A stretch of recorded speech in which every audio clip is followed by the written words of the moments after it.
Well, hello there and good day. Thank you so much for joining me. I am FrostPDP, and as you can see on the screen, it has been 10 years to the date since I launched this channel. Hello there. Good day. Back in the day, I didn't have my face on camera. I had this on camera. This was me, FrostPDP. Eventually, with some help, I gave it an overhaul and made it blonde like me. So that was probably a good start. But I'm not here to talk to you about face profiles necessarily. I'm here to talk to you about, well, what being on YouTube for 10 years means to me in the context of doing YouTube pretty regularly under the FrostPDP name. It's been a journey. Hasn't all been 100%, gumdrops and roses. It's had difficulties, and there's been things that I'm not happy with the way things went, but I'm also very proud of a lot of the work I did. So here I am, 10 years in. I'm unscripted except for very few notes that I have to myself.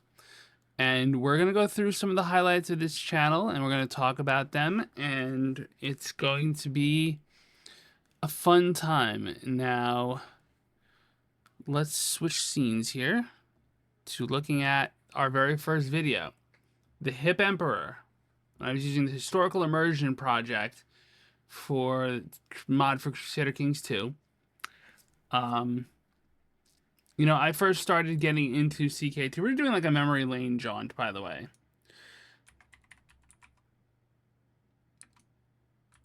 I got into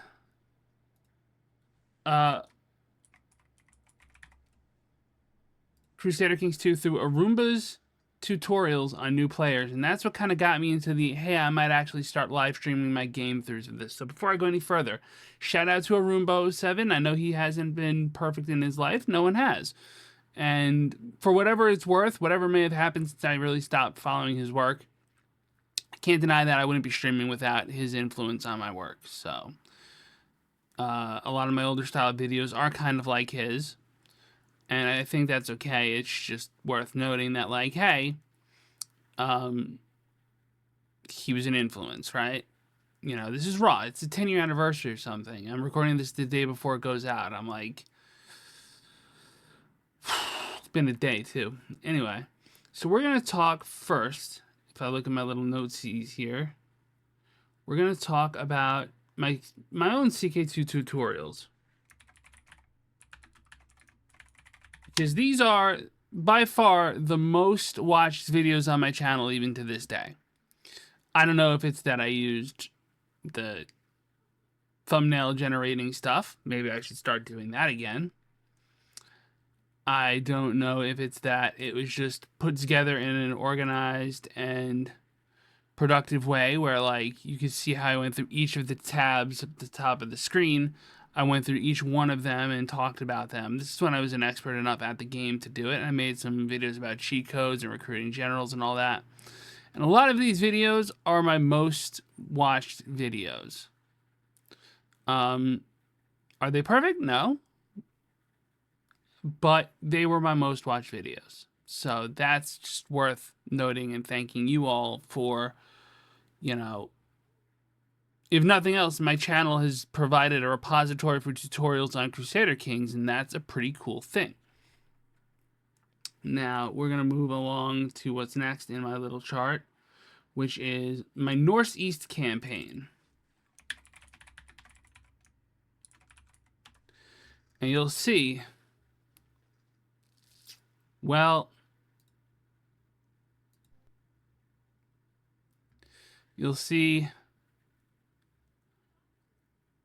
I've tried this a lot of times. I have a lot of playlists for this. Northeast Rama, for example, was streamed 8 years ago. I have a whole bunch of them. And I have ones that got to 250 and 250 episodes of 14-minute episodes. My save game broke.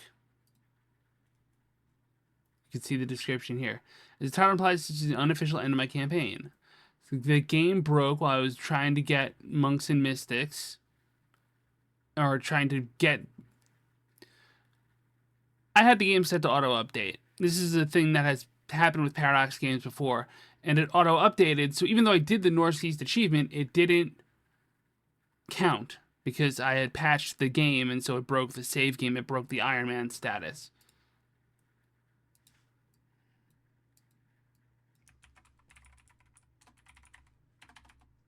And to talk more about that, we're going to talk about Northeast-orama. I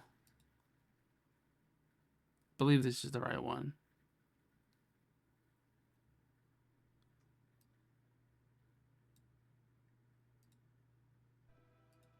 Well, so we have revolts. We get up to episode 212, revolt noms. I believe this is when we get the achievement. I'm not sure. It doesn't say in the episode description. And no, there's more episodes. I'm sorry, I lied. This is the wrong campaign. This is the one where I didn't get it. good evening. Thank you for joining me. I am FrostPDP. Don't start playing in the corner. So then, which Northeast did I do it? That's wild, yo. Well, I know I've gotten the achievement. I don't remember when it was or what campaign it was, but I know I've gotten it. So, that's pretty interesting. Anyway, we went on a tangent. I also want to talk about the Purang campaign. The Purang campaign is basically you start off as a small section of what will later be known as Tibet, which maybe should be free, and you have a lot against you. It's a difficult start. It's one of those, like, sometimes you just RNG lose. And I played the Purang campaign a number of times, and I finally started making progress to a campaign that was successful. I think it was Punishing Purang.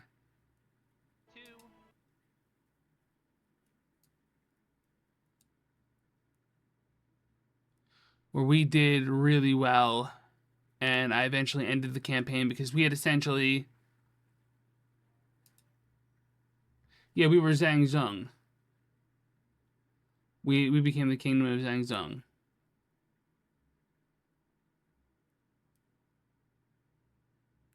And by this point, we had established that we were capable of conquering the world. Like, it was like, there was no doubt. There was no, like, oh, am I going to get far? I had 966, CK2 ends at, like, 1450. I was going to make the achievement of just conquering the world at that point. It would have just taken forever, and I was like, nah, I'm not doing this. I just went through dying 6 or 7 times to make this achievement happen. So, yeah, and this blue bar is from the side, because I used to stream on Twitch, and I didn't get many views, but I did have chat in case that was a thing people wanted to do. So with that done, what's next?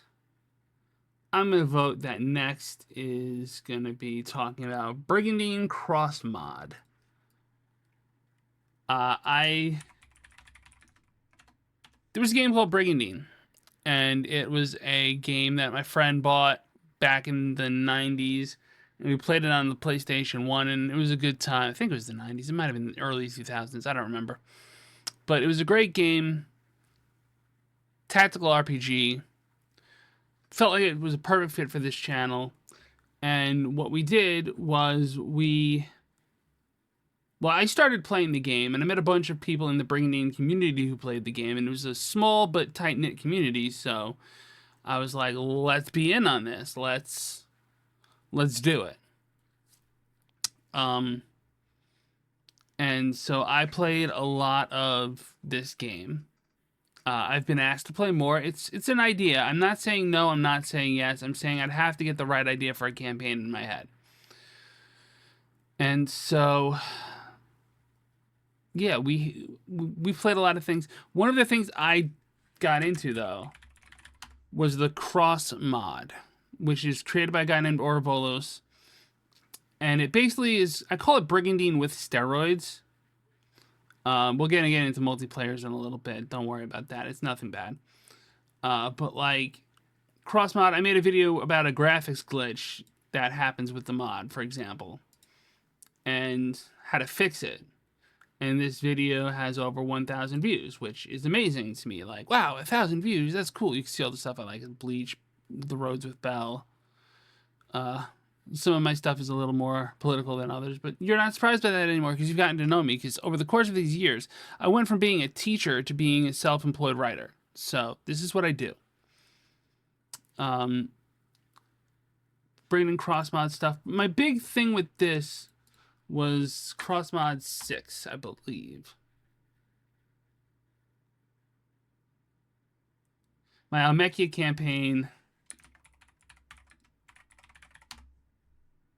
Let's see if this gets, where I faced down the Bullnoil fight in a very strategic way and then faced the Snake of Chaos fight down. I believe that was a world first. I was the first person in the world to actually beat Crossmod 6.1 on the hardest difficulty possible. It was a challenge I got from the mod creator himself. He put me in the game, and yeah, I beat it. So that was fun. It was a challenge. It was not easy at all, and I had to go about it in a very strategic manner, but I did it. So I was very happy to be able to do that. I think I did that on like New Year's Day.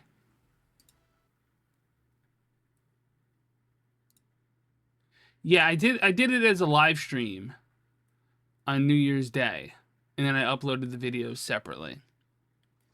So that was fun. I do want to talk about the multiplayers for a bit.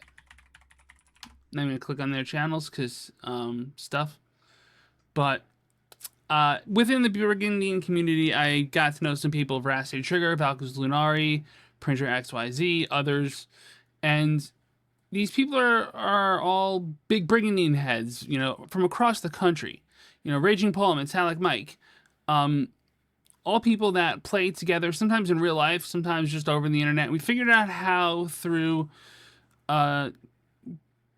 basically virtual PCing, virtual access, or whatever they call it. You can use programs like, we used to use AnyDesk, and then we moved on to Parsec to control one copy of the game, which would be on one person's computer. And you could play it multiplayer. I did actually make a video about how to set up multiplayer Brigandine if you were interested in doing it.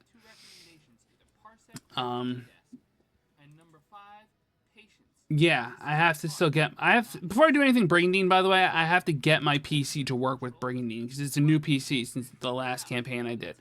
And I don't know that I have an emulator working well enough. I should not be playing. I'm sorry about that. Yeah, I don't know that I have anything working well enough to make that happen. So the multiplayers were like basically like PvP, PvE. I did a couple of them on my channel as well. And we just played multiplayer Brigandine, and I think that's one of the coolest things I've done on this channel. Except maybe for Shadow. Now this came up at a really difficult time in my life. But we did a Shadowrun campaign where I GM'd Shadowrun 3.5, basically, my edition of Shadowrun, kind of like a fusion of 3.5 and 4. And I had some real-life friends of mine, as well as some role-playing friends of mine, as well as some video game friends of mine, all chilling. And again, it should not be playing. I'm sorry. We all played Shadowrun. And it didn't go quite the way I wanted because there was a lot of technical issues and it wasn't perfect. But, you know, hey, look, here's a channel icon that Veracity Trigger made me. Oh, I haven't liked and hearted this? Well, now I've liked and hearted this.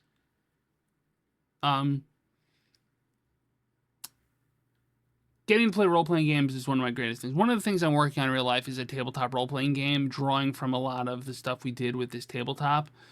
And it was very fun. It also was 4 years ago in June of 2020. We're going to go full screen for this. June of 2020. I was not the best person in the world because we had just found out, not only was the COVID pandemic happening, which was a thing, if you know what I mean, but my dad had just been diagnosed with cancer. So,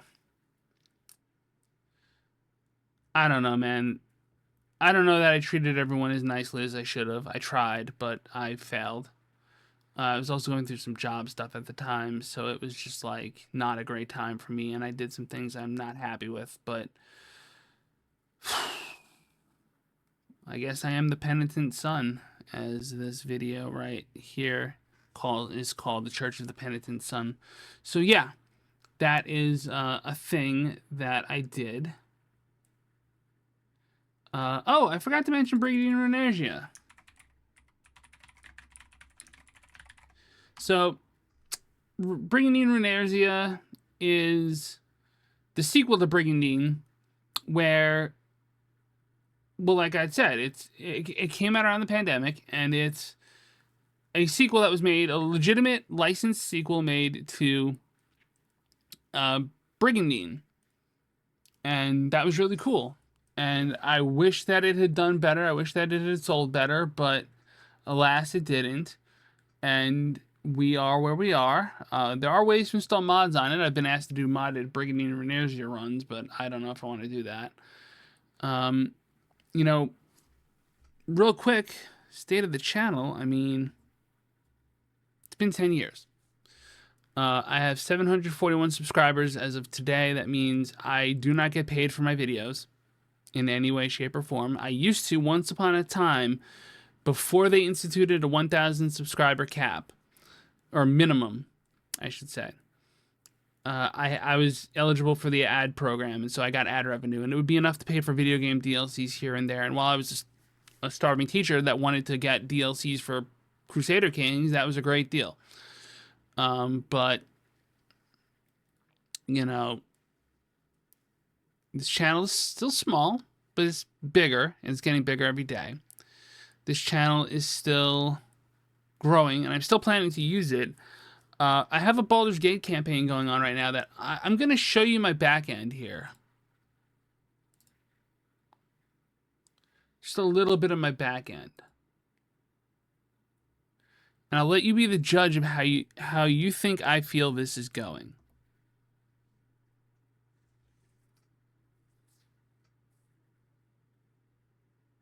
How do you think this feels? You know, I do a short, it gets 34 views. Okay, that's not bad. Some episodes get 21 views or 20 views. Okay, I can take that, but my last 3 episodes, this one I uploaded today, so this doesn't really count. But the one before it got 2 views. The one before that got 8 views. You have to scroll down a ways before you get to my Civilization 1 attempt at playing before the game tricked me into new version traps. I got 59 views for that, which is great. I got a little side quest video that got 187 views and 1 like. That doesn't help the algorithm out much. I'm not trying to say like, poor me, I'm doing fine. I'm not like starving because of this or anything. I'm not saying, hey, my YouTube career is about that. I'm just saying like, it feels like making and uploading, you know, any kind of Baldur's Gate 3 content is not happening. It's just people don't want to watch that. And if so, that's fine. There's other games I could play. I could play Baldur's Gate on my own and just be like, I'm done. But, you know, I put it to you. If you've watched this far, thank you for being a part of this community that I'm trying to build. I have a Discord in the link below. If you go there and you join that, it'll put you in touch with me, and you can just message me. Like, I'm pretty chill. As long as you're not a bot trying to sell me, like, I do Discord work in my real life for a charity, and that charity's a writing charity. We always get these little messages. You get like the friend requests or messages. Hello, how are you? Can you show me your story? And you're thinking, oh, cool, someone's interested in my work, right? Then they're like, well, why don't you illustrate it? I know an illustrator. It's a scam. They use AI to draw slop art for you and then pass it off as if it's original stuff. And then you look like a fool when the creative community, which doesn't really like AI slop, myself included, goes, hey, what's the deal with this? So, as long as you're not a bot like that, you're very welcome on the Discord. I would appreciate you being there. I do occasionally give behind the scenes looks at my own life. It's not an active community per se, but you can make it active. You can share stuff. Subscribe to the channel. It would be a great help. You know, again, I'm not worried about making it to getting paid because I'm going to starve. I'm just saying I'd like to grow to the channel and I'd like to do more things. And leave a comment and let me know what you want me to do, because I could do guides on stuff. Like, I could do brigandine guides per unit if that would be interesting to you. But I'd have to know, like, what am I doing here? And maybe that's something I will explore if I can get brigandine to work on my PC. But that's another story. Anyway, I've said about enough words. I want to thank you all so much for joining me for the past 10 years. It really does mean the world to me. Speaking of the writing charity, I'm wearing one of their shirts. Red Hive. It's cool. You should go check that out. We do our convention once a year. It's going to be coming out around in July. So updates will be in the Discord. Leave a comment. Let me know what you think. I've said everything I need to say already. Just thank you. Thank you for those of you who stuck around for 10 years of watching me play video games, because somehow, in some way, that makes you find joy. Thank you. Pieces.